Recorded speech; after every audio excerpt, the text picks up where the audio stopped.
لوگ جنہوں نے قیام پاکستان میں حصہ ڈالا کتابوں میں ان کا ذکر نہیں ہے، تو آئیے ایک کلپ دیکھتے ہیں، اس میں بتایا گیا ہے کہ کیوں ذکر نہیں ہے، پھر میں اپنے مہمانوں سے متعارف کرواؤں گا۔ آئیے یہ کلپ دیکھتے ہیں۔ تو میں یہ جو بات کر رہا تھا نا کہ بغیر بلا امتیاز جو لڑے تھے سب لوگ، کرسچنز جو ہیں ان کا کیا کردار تھا؟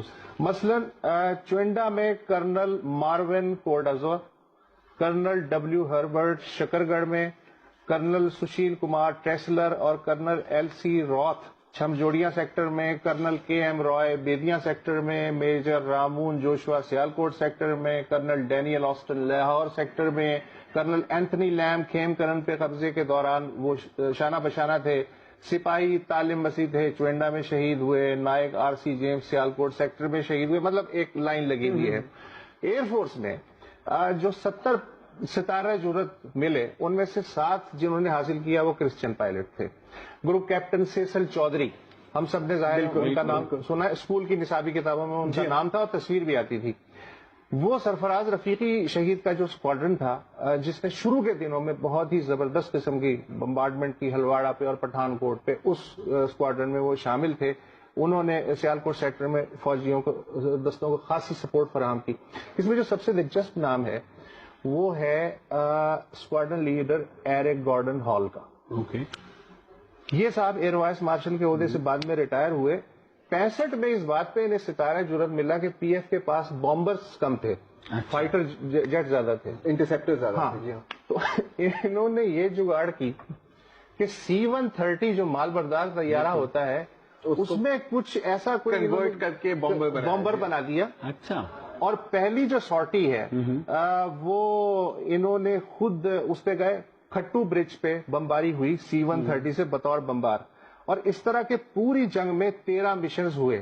اسکواڈرن لیڈر مڈل کورٹ ستارہ جرت 2 دفعہ ملا، بالکل ادھر 71 میں بھی اور 65 میں بھی۔ کراچی میں یہ ماری پور بیس پہ تھے 65 کی جنگ میں، اور کراچی کے اوپر انہوں نے 2 انڈین طیارے بھی گرائے، 17 مشنز کیے۔ اردن کی ایئر فورس کو اسٹیبلش کرنے میں ان کا بہت بڑا ہاتھ تھا۔ جب 71 میں یہ مسنگ ایکشن ہوئے تو اس کے بعد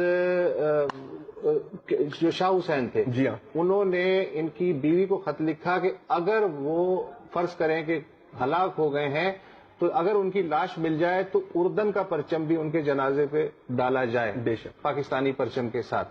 تو ایک ہے، ابھی پتہ نہیں وقت ہے یا نہیں ہے، میں اس میں سے ایک اقتباس سنانا چاہ رہا ہوں۔ آپ سنائیے۔ یہ ان کا ہے لیزلی مڈل کورٹ، ان کی جو بیٹی ہیں ماروین مڈل کورٹ، اس کا تذکرہ ہے، اس کا ایک واقعہ ہے بڑا زبردست۔ کتاب کا کور بھی آپ بے شک دکھائیں۔ یہ ہے کتاب سبز و سفید ہلالی پرچم کے محافظ و شہداء، یہ اعظم مراج صاحب ہیں، انہوں نے بڑی محنت کی ہے اس کتاب پہ۔ یہ واقعہ ہے کہ 1967 میں جب اسکواڈرن لیڈر ماروین مڈل کورٹ کی تعیناتی سرگودا ایئر بیس پہ تھی تو ایک دن اسکول میں ان کی 8 سالہ بچی لیزلی نے اپنی کلاس میں وطن کے محبت پہ تقریر کی ریہرسل کی۔ ایک بچے نے کہا جاؤ آؤ، بڑی آئی وطن سے محبت کرنے والی، یہ ملک ہمارا ہے تمہارا نہیں ہے۔ جو لیزلی تھی وہ شاک ہوئی، اور جب اسے ہوش آیا تو اس نے اس بچے پہ تھپڑوں کی برسات کر دی، اور اس نے کہا تمہاری جرت کیسی ہوئی یہ کہنے کی کہ یہ ملک تمہارا ہے اور میرا نہیں ہے۔ اس کے بعد وہ ڈپریشن میں چلی گئی۔ جب وہ گھر آئی تو باپ آ گیا، اس نے کہا بیٹا کیا ہوا؟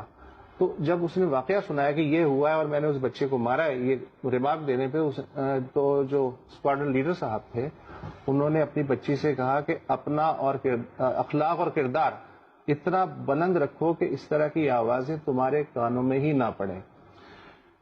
پھر انہوں نے بچی کو پاکستان کا جھنڈا دکھایا اور انہوں نے کہا کہ یہ سبز حصہ تمہارے اس دوست کا ہے جس کی تم نے پٹائی کی، اور یہ سفید حصہ تمہارا ہے، اور تمہارے سفید حصے میں وہ پول ہے جس کے سہارے یہ جھنڈا فضا میں لہراتا ہے۔ ہمیں اس سفید حصے کو مضبوطی سے تھامے رکھنا ہے تاکہ اس کا سبز حصہ فضا میں ہمیشہ لہراتا رہے ہیں۔ بہت ہی خوبصورت۔ وہ تو مسنگ ہو گئے لیکن لیزلی مڈل کورٹ نے آج تک ملک نہیں چھوڑا، حالانکہ اس کی پوری فیملی امریکہ شفٹ ہو چکی ہے۔ لیزلی مڈل کورٹ نے آج تک ملک نہیں چھوڑا۔